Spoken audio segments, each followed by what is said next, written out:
Hey everybody, welcome back. More people are leaving America these days. This gentleman right here, he left and he's never coming back. So after living in the US for 35 years, I made the decision with my family to leave America for good. It was not a decision that was easy, but as time passed, it became clear that the US was no longer the right place for us. So I want to talk about why we left, the downsides of leaving America, and a lot of the benefits that we found as well. There were quite a few benefits. And because this is a channel about personal growth, I also want to talk about some of the lessons that I learned along the way that might help you to make really hard decisions and live a more meaningful life. My wife, Nat, and I met in New York over 10 years ago. She was on a one-year tourist visa from Australia, looking for a good time, and I was on all of the dating apps looking for love. I don't think that we realize the implications of falling in love with someone who was born 10,000 miles away from you at the time, or how difficult of a life that would be, especially once you have kids. But at the time, we could give a shit less. So as things started to get more serious, we had to talk about where we wanted to settle down, where we wanted to start our family. New York definitely wasn't it. So we tried California and later Pennsylvania, but no matter where we lived, we couldn't find a place that felt like home. And after giving this a lot of thought, I think it really came down to having a lack of community. So I've got a big family. I've got 6 brothers and sisters, and we all spread out across the East Coast. Some of us even moved across the country. My friends from school followed a similar pattern. A couple of them still live in my hometown. Since I got out of the military, I've lived in a lot of different places. And I never really found a place that felt like home to me. And I feel like once you leave and come back, it's pretty typical, or just in general. You know, if you are a family-oriented person, if you are somebody who genuinely cares about community and you want that to be a big part of your life, a lot of people are going to have a real hard time finding that in the States. It's just because it's not valued here anymore. You know, we value the individual. And it's a shame because having community and family is very rewarding. Town, but the vast majority of them moved more than 2 hours away. Everyone just became so spread out. And I think this is a universal experience for people who grew up in small towns in the US. Most people go off to college and find opportunities in bigger cities, and they rarely ever return. While there are real benefits to being within a few hours from your family and friends, I don't think that's the same thing as having a community. A community needs to be close in proximity. They're your actual neighbors. They're the people that you run into on your morning walk. They're the ones you call when you have to make a midnight trip to the emergency room. We really struggled to find any sense of community in the US. And that's not the fault of the US as much as it is the fact that all my family and friends that I grew up with just spread out so much. But what I learned from this process, You know, that is something I feel like is very particular about America. Again, this whole idea of the constellation family. You know, we no longer have roots in a small town in one location. Where you're 5 minutes away from your brother, 5 minutes away from your sister, your cousins, extended family even. It's just not something we have here. As soon as you turn 18, you're supposed to leave the house, you know, go to college, go get a job. But it's pretty normal for people here to just leave where they're at entirely, go to a new state, you know, go to a different city, go to a different country. But in most countries, one of the reasons why family is still so strong and there is such a good sense of community, because in the end, people do tend to come back to where they're from. Is that you're never really stuck and you can always start over. Honestly, I lost track of the amount of times that we started over. I think we sold all of our stuff and moved across the country 2 or 3 times. If you can avoid doing that, I think that's probably the way to go. You're going to save a lot of money. But I also found out that this wasn't the scariest thing in the world, to be able to start over again and again, to experiment with where you want to live and what you are looking for your home, what you need out of a community. I think those are pursuits that are worth investing your time and energy into. And the more that you do it, the more that you start over, the more you begin to build up resilience and realize that you actually can begin again in a new place. And I think that's one of the reasons that made it so easy for us during the pandemic to spend a significant amount of time in Australia. So I visited Sydney for the first time over 10 years ago. This was very early into my relationship with Nat. And I immediately fell in love with the city. I mean, sure, there were some challenges in adjusting to the new culture. I mean, for one, everything was upside down. The toilet flushes the other way. But wow, was this country beautiful. I mean, the hiking trails, the tiny beaches scattered all across the coast. The people were so friendly, and God damn it, their accents are adorable. At the time, though, I never really considered it a real possibility for our future. Nat and I kind of had this unspoken agreement that since we met in the US, we would always live in the US. Whether that was fair or not, that was kind of the unwritten terms of our relationship. When the pandemic hit, it gave us an opportunity to live in Australia for 7 months.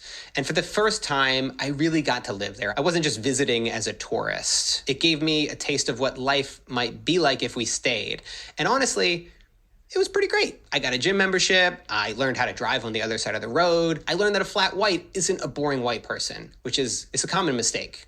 So outside of the nature and the friendly people, I also found a country that was safe and looked after each other. Australia's public healthcare system has been amazing. Nat has been in and out of the hospital over the past few years, from giving birth to our son, to losing our daughter, and to having an emergency appendectomy. And we haven't had to pay a single dollar out of pocket. We've never had to stress about insurance companies and whether or not we would be paying tens of thousands of dollars or even going into debt for having life-saving procedures. Yeah, we pay a little bit more in taxes, but I'd so much rather pay into a system that ensures everyone gets access to healthcare without dealing with shady and predatory insurance companies. You know, it's a really good point. I mean, it's a huge benefit. The thing is, Americans really don't understand how universal basic healthcare works. Yes, you do pay more in tax, but like you said, the amount of stress that you don't have to deal with. People who are from these countries are usually healthier because they can actually afford to go to the doctor. But it's just something in America we just can't wrap our minds around, or we just think it's going to make us go broke, even though we're a country that's already phenomenally broke. So universal healthcare should be a thing in the US.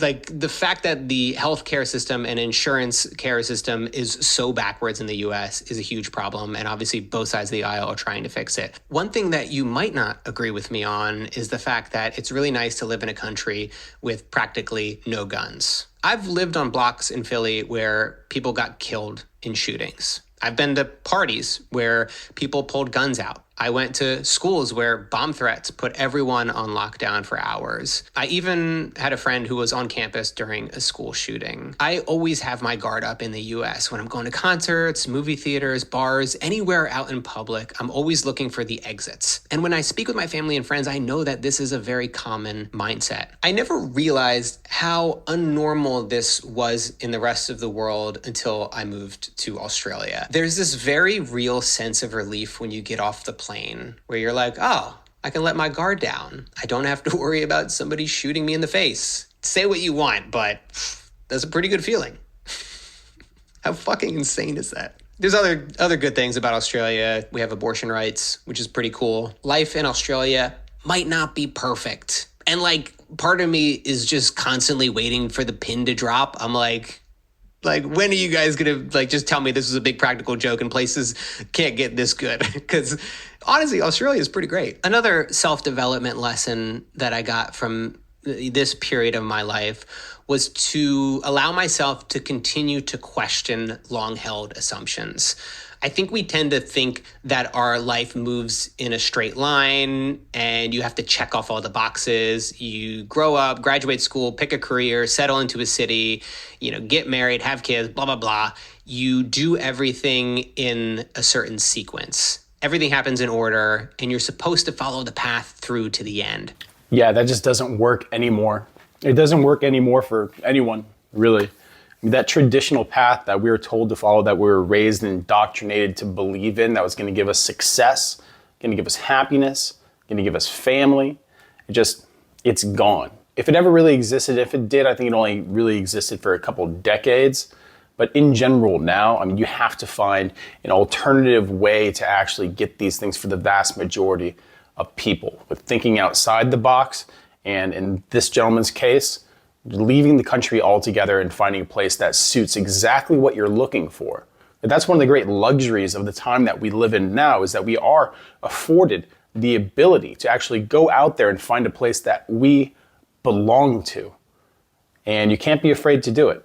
But what I've discovered over the past few years is that life is more like a road trip than a train track. You can change course or even your destination at any point in time. Just because you got a degree in dog training doesn't mean you need to dedicate your life to it. Just because you were born a Phillies fan doesn't mean you have to be an asshole. I take that back. That's definitely not true. The point is, the life that you thought you were supposed to have isn't the only one that's available to you. And when you allow yourself to question what life and work are meant to look like, you open yourself up to new possibilities. Living in Australia for those 7 months really made me question everything I assumed my home would look like.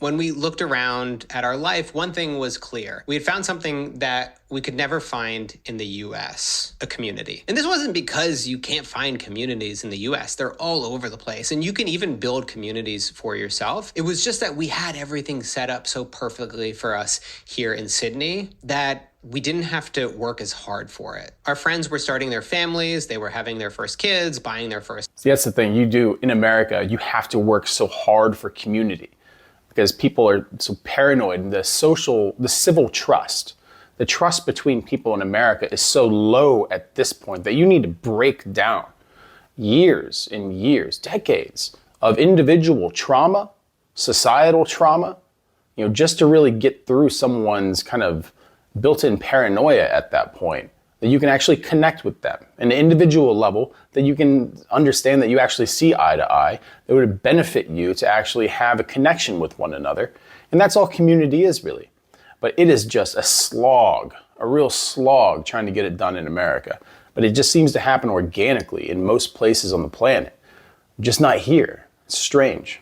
Houses, and then Nat got pregnant with our son, and we had to make a decision. This is going to sound absolutely ridiculous and idealistic, but in the beginning, we wanted to try to live between the US and Australia. We thought we would travel back and forth every 6 months because we just didn't want to make a decision. We wanted everybody to be happy. We wanted my family to be happy, Nat's family to be happy. We wanted to be happy. We didn't want to make a decision, so we decided to do both. But when we started looking into the realities of having a baby, getting them into a good daycare, looking at the amount of stuff that kids need and the cost of living in two places at the same time, it just wasn't realistic. Like it's true that there are a lot of people that live very unconventional lives. They have a family of 5 living on a boat or in an RV or fucking in a tent somewhere in the middle of the woods. So it's like, obviously there are people that can do it, but this just wasn't the life that we wanted to build for ourselves or for our son. And so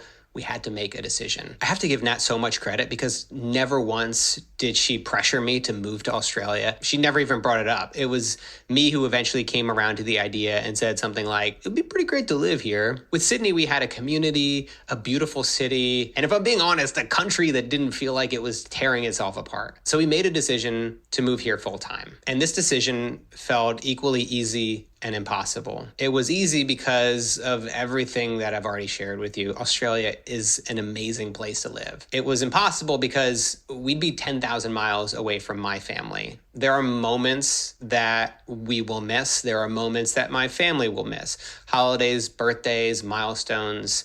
It's in these moments when the distance really hits home. But this was kind of the life that we signed up for, whether we realized it or not. And listen, this life is hard and it is challenging, but it's not one that I would trade for anything. Okay, one final piece of advice that relates to personal growth. I don't want to sound like an asshole, although if you made it this far, I don't think this is going to upset you, but it's not your job to make everyone happy. When you make big life decisions, some people won't understand. They might question your choices, disagree with them. They might even feel hurt by them. And that's tough, especially when it's people that you care about. That's the thing that really surprised me, was the amount of hostility that I received when I chose to leave the country. And when I openly, stated that I have no intention in the future to live in America. At some point in the near future here, we're going to uproot and go somewhere else. you'd be surprised just how that does trigger something in some people. Maybe it's fear of missing out. Maybe it's insecurity. Maybe, I don't know what it is, but yeah, you'd be amazed the different levels of reactions that you get from people when they find out, not just moving abroad, but when you're making huge life decisions in general, where it makes people kind of, I think, challenge their own decisions that they've made.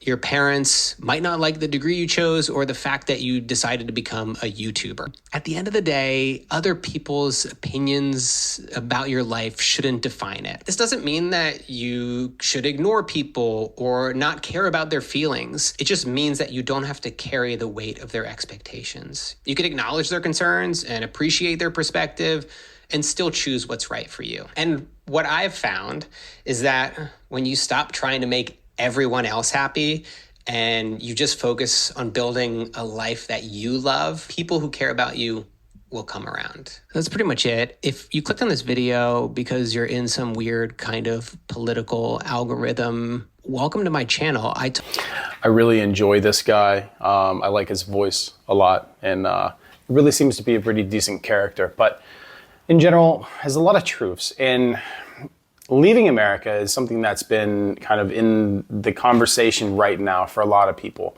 And it's not just been because of this most recent election, although that is a big reason for a lot of the traffic when it comes to the subject. If it's something that you actually want to do, if you actually do want to leave the country and go start anew somewhere else, be prepared for a bit of a battle with your friends and family. Do a lot of planning. If you have the ability to go visit these places beforehand to see if it's a place that you actually want to go, I would highly recommend that. Just because you might get to a place with all your bags, think that you're going to start a new life there, and it just not be the place that you thought it was going to be. And that's pretty common. There's places that I've been to where I thought it was going to be magical. I thought it was going to be amazing. I was going to get along with everybody. But then I realized, wow, this is just, I'm not made for this place, right? This place is just not me, right? So yeah, you have to prepare yourself for that. You have to make a plan and have a strategy. You'll make sure that your finances are all taken care of. Make sure that any responsibilities that you have obligations to in America, that you're able to fulfill them no matter where you go, if you're still taking those with you. But in general, it's completely possible to just uproot yourself and start a new life somewhere else. And America, with all its positives, and it does have a lot of positives, a lot of the negatives make it quite difficult for some people to fit in. And if you're watching this, you're probably one of those people who feel like you don't fit in. And that's completely normal. And maybe you should think about going ahead and moving somewhere else and seeing what that's like, experiencing that firsthand, instead of looking on YouTube. But if you have any questions about moving abroad, if you have any questions about leaving the United States and what that's going to be like, the kind of culture shock that you're going to be going through, or just ideas about what it is to have a plan, just go ahead, put them down in the comment section. If I don't see it, I'm sure there's a bunch of people down there who can go ahead and help you out. But like I said, thank you for stopping by. If you're still here, like and subscribe at this point. We have plenty of other content if you'd like to have a look at that. And yeah, hope you have a great day.